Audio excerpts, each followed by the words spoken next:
High in the clouds sits a city, Columbia, once meant to gleam as an indisputable beacon for all mankind, a beacon of scientific breakthroughs, a beacon to the industrial spirit of America, a beacon to the power of faith, and a chance at redemption.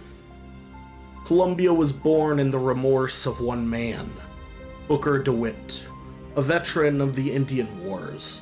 Haunted by his deeds, he turned to faith, being baptized and reborn, letting the waters wash away his identity and his sins. He changed his name to Zachary Hale Comstock and found new purpose in his faith, growing into an influential preacher. Often his fiery rhetoric spoke of a vision of a great floating city, uplifting the righteous from the growing degeneracy. With time, his voice came to echo in the halls of American government, his voice winning from them countless dollars with which to build his city.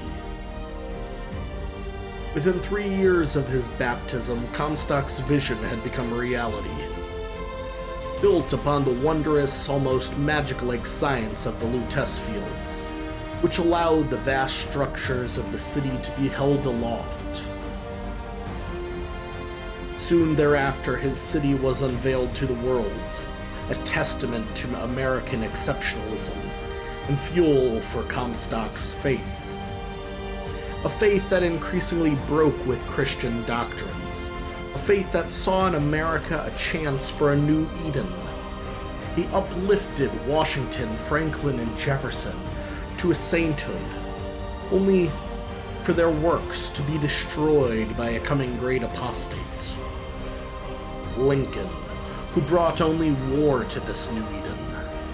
And thus, to Comstock and his faithful, Columbia must become the true America, held high above all other nations.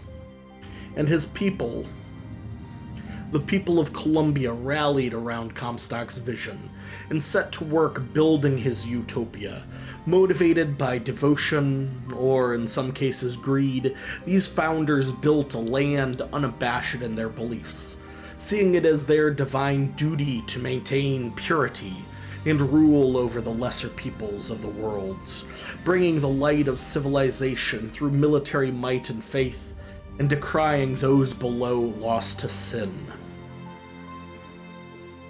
Not satisfied with her work in making the city fly, Rosalind Lutece would continue to experiment, and in her experimentation she would discover a means of opening a window into another world, a future world.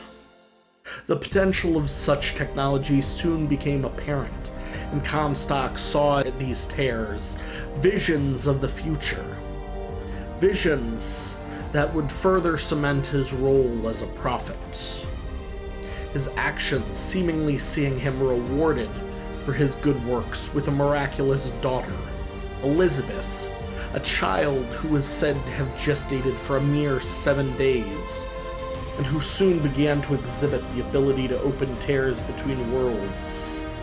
Between her and Lutece's device, these holes in reality began to emerge about the city. To many, they were mere curiosities. Albert Fink was among the first to recognize the potential offered by such windows, rising to be the city's premier composer, wowing Columbia's citizenry with hit after hit. He couldn't resist sharing his newfound muse with his brother Jeremiah, who had already established an industrial monopoly. Jeremiah's hesitancy to pilfer these tears faded with the prospect of unimaginable profits. The most influential of these acquired technologies revolutionized life. Voxophones, automated horses, motorized patriots and vigors, all built on the research pilfered from a city built deep beneath the waves. Such was the demand for these new products that Fink's research and development operated around the clock. And even as his city flourished, Comstock knew fear.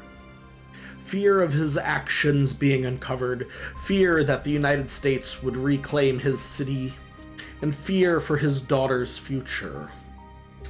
Comstock saw through one of these tears a vision of a false shepherd bearing his face that would lead his daughter away from her destiny. In his fears, he converted the city's great welcoming monument into an isolated and secure facility guarded over by the fearsome flying monster known as the Songbird. His fears perhaps being justified when not long after his wife was found murdered.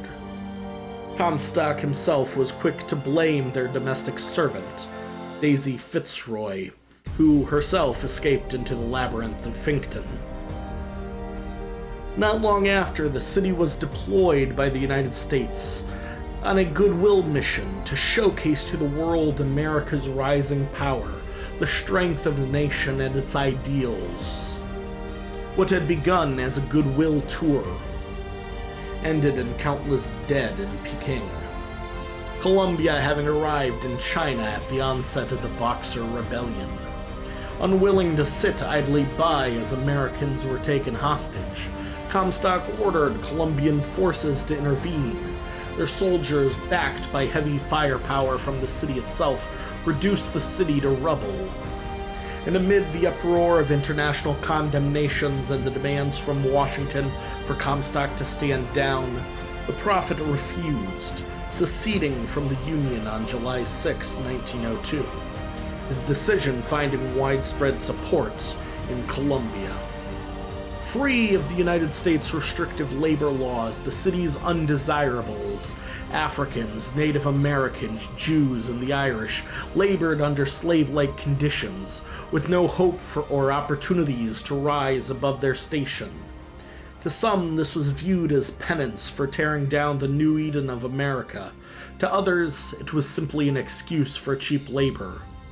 Regardless of the reasoning, these workers were expected to remain servile to their betters, always under the watchful eye of the city's heavily armed police force. Those that sought to undermine or question the system, whether they be worker or founder, would be subject to beatings, imprisonment, or re-education. Such policies were upheld by a fierce propaganda campaign, a heavily armed security force whose membership included veterans of the Indian Wars, supported by automated security systems, the fanatical Fraternal Order of the Raven, and even the fearsome Songbird. Even so, many organized together under the banner of the Vox Populi to protest against the mistreatment of workers, driven forward and motivated by the countless deaths, all made in the name of progress.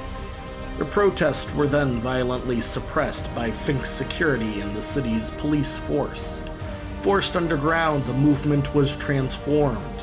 Their hopes and ideals turned to bitterness, and rather rapidly the Vox came to embrace a militant and vengeful outlook. Violent clashes between the city's security forces and the Vox Populi grew more and more common, yet for all their anger and bluster, the Vox could not hope to match the firepower of the city's founders. To most, the Vox were a mere nuisance, a problem contained to the shanty towns, but to the police, they were a pest fit only for extermination.